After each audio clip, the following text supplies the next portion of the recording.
I never meant to destroy Christmas. But when you discover your father has another family hidden away in Denver, timing becomes secondary to truth.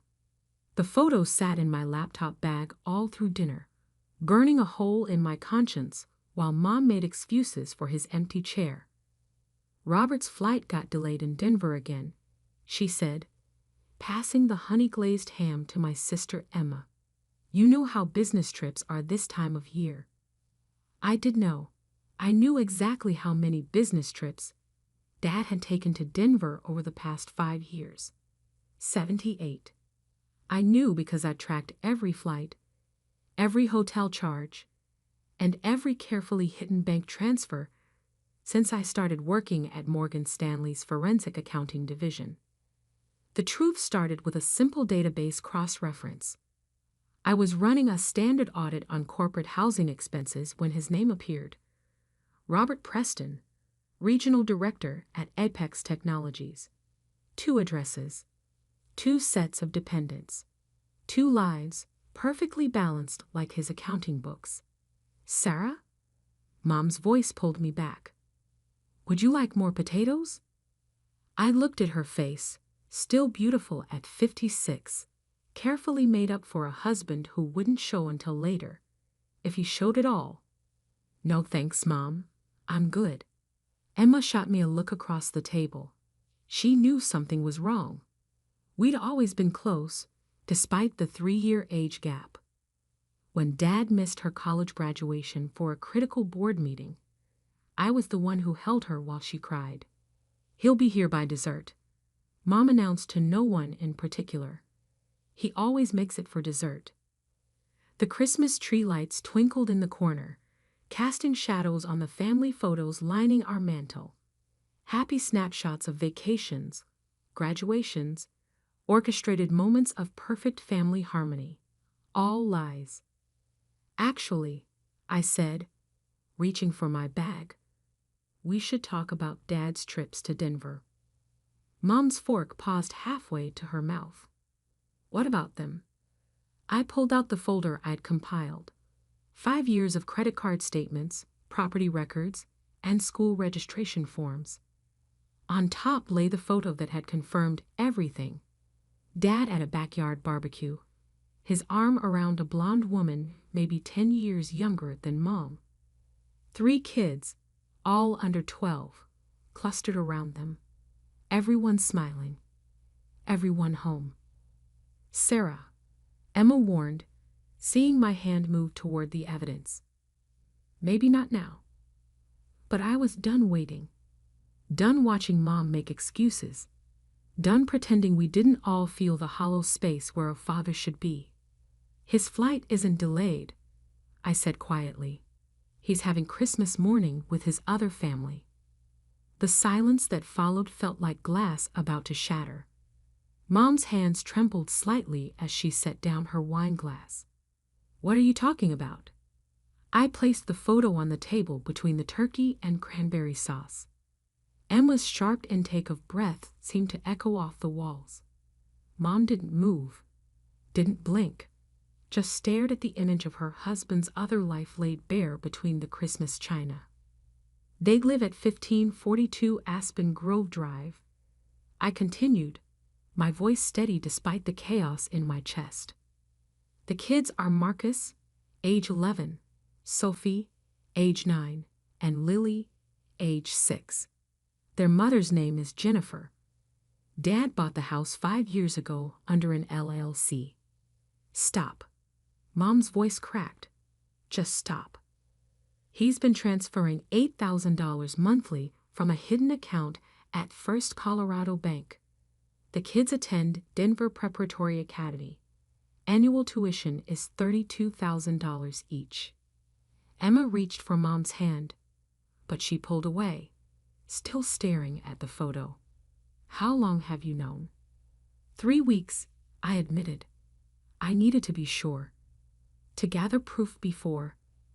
The front door opened, letting in a blast of December air and the sound of footsteps in the foyer. Dad's voice called out, cheerful and oblivious. Sorry I'm late. Denver Airport was a nightmare. He walked into the dining room, still unwinding his scarf, his cheeks red from the cold. It took him exactly 4 seconds to register the silence. 3 more to see the photo. One final moment for his face to drain of all color. Robert, Mom whispered, and somehow that single word carried 28 years of marriage, 2 daughters' childhoods, and 1,000 shattered promises. Dad's eyes darted between us, landing finally on me. Recognition flickered there. He knew exactly how I'd found out. "Sarah," he started, "you don't understand." "Actually, Dad," I cut him off, pulling out the rest of the folder. "I understand perfectly. Would you like me to explain it to Mom, or would you prefer to tell her yourself?" The Christmas tree lights kept twinkling, casting colored shadows across the scene like some twisted holiday tableau. Mom's hands were white-knuckled on the table edge. Emma had tears streaming down her face. And Dad looked like a man watching his careful house of cards collapse in slow motion. "Merry Christmas," I said softly, pushing back my chair. "I think it's time we all got the truth for a change." The next 30 minutes were a masterclass in denial. Dad tried every strategy in his executive playbook: deflection, minimization, even attempting to paint me as the villain for ambushing the family on Christmas. "This is a gross misrepresentation," he said, pacing between the china cabinet and the fireplace. "You've taken business arrangements completely out of context." I opened my laptop, pulled up the spreadsheet I'd spent 3 weeks building. "Let's talk context then. May 15th, 2018. You purchased a 5-bedroom house in Denver's Cherry Creek neighborhood. Purchase price: $1.2 million. Down payment traced to an offshore account in the Cayman Islands." Mom's wine glass shook as she poured herself a third helping. Emma had moved to sit beside her, one hand on her shoulder. "That's company property," Dad snapped. "A corporate investment." June 2018. I continued. "You registered Marcus, Sophie, and Lily at Denver Preparatory Academy. Emergency contact listed as Jennifer Preston. Relationship: mother. Your relationship: father." He stopped pacing. "You accessed private school records?" "I accessed everything, Dad. That's what I do for a living, remember? You bragged about it at Thanksgiving. How your daughter works in financial forensics at Morgan Stanley." The irony wasn't lost on any of us. He'd spent years proudly telling colleagues about my career, never imagining I'd turn those skills on his own carefully constructed facade. Monthly expenses. I clicked to the next spreadsheet. Private school: $8,000. House payment: $6,200. Jennifer's Range Rover: $1,100. Children's activities: soccer, ballet, piano lessons: $2,400. Total monthly support: approximately $22,000. Mom stood abruptly, stumbling slightly. $22,000? While you told me we needed to cut back on property taxes, while I canceled my art classes to save money. "Linda," Dad reached for her, but she recoiled. "Don't touch me." Her voice was ice. "How long?" "Linda, how long?" Dad's shoulders sagged. 6 years. I met Jennifer at a technology conference in Vegas. Emma made a sound like she'd been punched. 6 years. She'd been a senior in high school. While she was applying to colleges, stressed about tuition, our father had been starting a second family. "The kids," Mom whispered, "they're really yours." Dad nodded slowly. The confirmation seemed to drain what little color remained in Mom's face. I pulled up another document. I have the birth certificates. All three list you as the father. You were in the delivery room for each one. Hospital records show you listed your employer's platinum insurance as primary coverage. You used our family health insurance for them. Mom's laugh was hollow. Of course you did. Why not? What's one more lie? I hadn't planned to show them everything tonight, but seeing Dad still trying to squirm out of the truth made something snap inside me. I clicked one final time, bringing up the email archive. September 2020. I read, "From you to Jennifer. My love, another boring dinner with the old family. Wish I was there with you and our beautiful children instead. You're my real life. The rest is just obligation." The silence that followed was absolute. Even the Christmas tree lights seemed to dim. "There are hundreds more," I said quietly. "Every missed birthday, every canceled weekend, every time you told Mom you were stuck at the office. You were with them, your real family."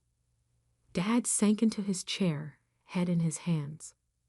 The carefully groomed executive facade crumbled, leaving just a man who'd finally run out of lies. Emma spoke for the first time since the revelation. "The house in Cape Cod, the one you said we couldn't afford to keep. Did that money go to them too?" I nodded. "He sold it in 2021. The proceeds were transferred to a trust fund for Marcus, Sophie, and Lily. Our summer house?" Mom's voice cracked. "Where we spent every August since the girls were babies. That house?" "I had obligations," Dad muttered. "Financial commitments. To your real family," I finished. "We remember." Mom stood again, steadier this time. She walked to the mantel, picked up our last family photo, taken at Emma's college graduation. Dad had left immediately after, claiming a red-eye flight to London. "Where were you really that night?" she asked. "After Emma's graduation?" Dad wouldn't meet her eyes. I pulled up the travel records. "Sophie's dance recital. You flew to Denver on the 9:40 p.m. United flight." Mom set the photo face down. "Get out." "Linda, please." "Get out." Each word was precisely enunciated, sharp as icicles. "Take your obligations and your real family and get out of my house." Dad looked around desperately, but found no allies. Emma was crying silently. I sat behind my laptop, evidence of his betrayal glowing on screen. Mom had already turned away, staring out the window at the falling snow. He stood slowly, retrieved his coat and scarf. At the dining room doorway, he paused. "Sarah," he said, "you had no right." Actually, I cut him off. I had every right. And there's more you should know about those offshore accounts. But I think that conversation should happen with the forensic auditors present. He paled again, turned, and fled. The front door closed with a final click. In the sudden quiet, Mom whispered, "Show me everything." So I did. The days after Christmas unfolded like a financial thriller. Once Mom gave me permission to show everything, the true scope of Dad's deception emerged. I brought in my colleague Marcus from Morgan Stanley's forensic team, and we transformed our dining room into an investigation headquarters. "Your father was clever," Marcus said, spreading documents across the table where Christmas dinner had imploded just days ago. "But he made classic mistakes, got sloppy with the timing of transfers, started mixing personal and corporate accounts." Mom sat rigidly in her chair, absorbing each new revelation. The diamond tennis bracelet Dad gave her last anniversary, purchased the same day he bought Jennifer a Range Rover. The business trip to Paris. Hotel records showed 2 rooms, one under family Preston. "What's this?" Emma pointed to a recurring transfer pattern. College funds, I explained. He's been moving $5,000 monthly into 529 plans for each of the Denver kids. Meanwhile, Emma, remember when he said he couldn't contribute to your graduate school applications? Emma's face hardened, because it would build character to do it on my own. He spent $180,000 on their future education, Marcus confirmed, while deliberately undermining yours.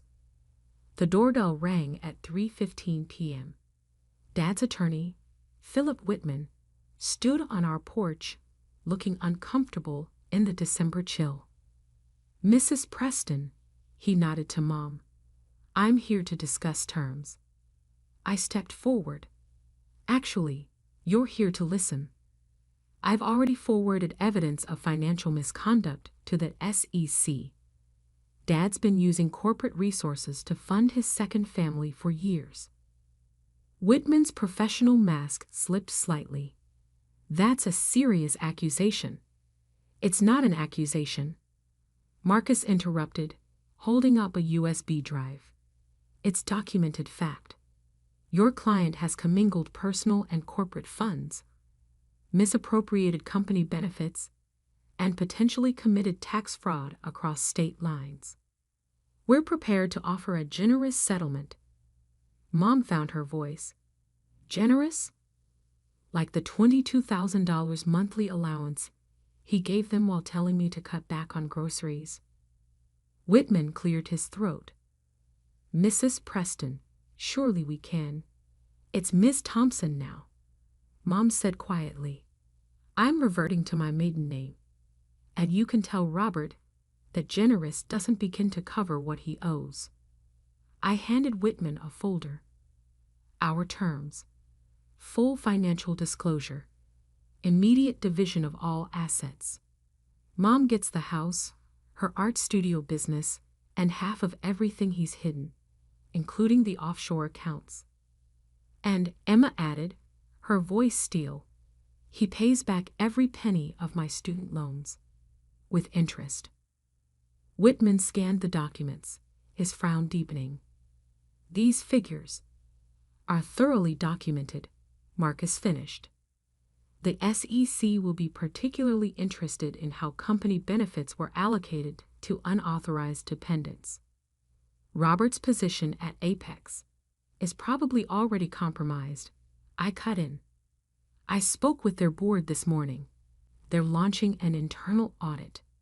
The attorney's face went ashen. Dad's carefully constructed house of cards wasn't just falling. It was being methodically dismantled. One more thing, I added, pulling out a final document. We found the prenuptial agreement with Jennifer. The one dated 2018 claiming Dad was legally separated from Mom. That's fraud. Whitman tried one last time. Sarah, your father cares deeply about this family. Which one? Emma asked bitterly. The question hung in the air like frost. Mom stood, every inch the gallery owner she'd been before Dad convinced her to scale back. Tell Robert he has 24 hours to accept these terms. After that, we go public with everything. The company Christmas card will be particularly interesting, I added. The one where he's posed with both families, 2 weeks apart. Same tie, different lives. Whitman left with our terms, looking shaken. As the door closed, Mom's composure finally cracked. She sank onto the sofa, tears flowing freely. All those years, she whispered. All those empty chairs at dinner. Missing recitals. Canceled anniversaries. He was just with them? I sat beside her, took her hand. He's going to pay for every empty chair, Mom. Every missed moment. Emma joined us, her analyst mind still processing. The Cape Cod house. Can we get it back? Marcus, packing up his files, paused. It's actually still on the market. The Denver family never moved in. Too far from their lives, I guess. Mom wiped her eyes, straightened her spine. Then that's the first thing. We're getting our summer house back. And my art studio, she added, voice stronger. No more scaling back. No more pretending to be less to protect his lies. The Christmas tree still stood in the corner, but it didn't seem to mock us anymore. The empty space where Dad's presence had been felt less like loss and more like freedom. My phone buzzed. A text from Dad. You've destroyed everything. I showed it to Mom and Emma. We looked at each other, then started laughing. Not gentle laughter, the kind that comes when truth finally breaks through decades of lies. I typed back, "No, Dad, you destroyed everything. I just brought receipts." Then I blocked his number and turned back to my family, the real one, the one worth fighting for. "Now," I said, pulling up the Cape Cod real estate listings, "let's talk about summer plans." 6 months later, I sat on the deck of our reclaimed Cape Cod house, watching Mom teach her first beachfront art class. 8 students followed her brush strokes, capturing the sunset over the Atlantic. Her gallery in Boston had opened in March, funded partly by Dad's generous settlement. My phone buzzed with a news alert. Apex Technologies announces leadership changes amid financial investigation. Dad's carefully curated LinkedIn profile had already been updated. Former regional director. Emma came out carrying 2 glasses of wine, her acceptance letter to Harvard Business School tucked under her arm. "Did you see?" she asked, settling into the Adirondack chair beside me. Jennifer's listed their Denver house for sale. I had seen it. $1.2 million, same as the purchase price. The real estate photos showed empty rooms, bare walls where family photos had hung. No more backyard barbecues. "How's Mom doing?" Emma nodded toward the art class. "Better. The therapist says she's processing it all remarkably well. The gallery helps. Being able to create again, to have her own income, it's given her back her power." We watched as Mom demonstrated a technique for capturing light on water. Her laugh carried across the beach, genuine and free. No more forced smiles at empty chairs. The settlement had been comprehensive, thanks to Marcus's meticulous documentation and the SEC's keen interest in Dad's creative accounting. Mom got the house, half of all assets, including those carefully hidden offshore accounts, and a substantial monthly support structure that dwarfed what he'd been sending to Denver. Emma's student loans were paid in full, with enough left over to fund her Harvard dreams. "The irony," she said, sipping her wine, "is that Dad's character building actually worked, just not the way he intended." My phone buzzed again, a text from Marcus. "Final audit complete. Your father's severance package was denied. Board cited ethical breaches and fiduciary violations."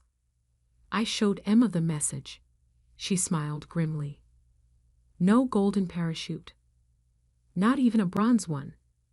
The last time we'd seen Dad was at the settlement signing. He'd aged decades in 6 months, his executive polish replaced by desperate exhaustion. Jennifer had already moved out, taking the kids to her parents' house in Minnesota. Turns out a secret second family is less appealing when the secret and the money disappear. "Miss Thompson?" One of Mom's art students approached our deck. "Your mother's work is incredible." We had no idea she was the same Linda Thompson from the Boston Gallery. Mom's first show had sold out opening night. Critics praised her raw emotional depth and fearless exploration of betrayal and renewal. The centerpiece, a massive canvas titled "Just Business," featured a man casting multiple shadows, each one darker than the last. It hung in the gallery's front window, visible from Dad's daily commute route. Speaking of business, Emma said after the student left, "Have you looked at the trust fund documents?" I had. Dad's real family had their own settlement to navigate. The Denver house proceeds would be split between all 5 children: Marcus, Sophie, Lily, Emma, and me. Equal distribution, the lawyers called it. Blood is blood, Emma mused, even when it's poisoned. Mom's class wrapped up as the sun melted into the horizon. She joined us on the deck, paint on her hands and peace in her eyes. "Good session?" I asked, pouring her a glass of wine. "The best yet." She settled into her chair, kicked off her sandals. "I'm thinking of making it a weekly series. Sunset and Secrets, 2 on the nose." We laughed, and the sound carried across the water like healing. "Oh," Mom added, reaching for her phone, "did you see the email from the Denver school? They're refunding half the tuition payments. Something about fraudulent application documentation." Of course I'd seen it. I'd made sure the school's financial audit team had received copies of Dad's false residency claims and forged separation papers. "I was thinking," Mom continued, "we could use that money to start a scholarship for single mothers returning to art school." Emma raised her glass. "To new beginnings." "And better business trips," I added. Mom smiled, a real smile, not the brave face she'd worn through years of empty chairs and hollow excuses. "To truth," she said simply. "However, it finds us." Later that night, as Emma and I cleaned up the art supplies, we found Mom's latest work in progress. A small canvas, still wet. 3 women on a beach, backs to a setting sun, faces turned toward tomorrow. My phone buzzed one final time. Dad's new number, not yet blocked. The Denver house isn't selling, I don't suppose. I deleted it without responding. Some business trips, I've learned, are better left unfinished. Instead, I texted Marcus, "Cape Cod this weekend?" Mom's teaching sunset portraits. His response came quickly. "Wouldn't miss it. Bringing case files, though. SEC has questions about similar patterns at other firms." I smiled, looking out at the ocean where Mom and Emma were walking along the shore, their shadows long and single in the fading light. Sometimes the best revenge isn't destruction, it's reconstruction. Building something stronger from the broken pieces, creating art from ashes, and learning that family isn't about shared DNA or hollow excuses. It's about who stays when the truth comes out.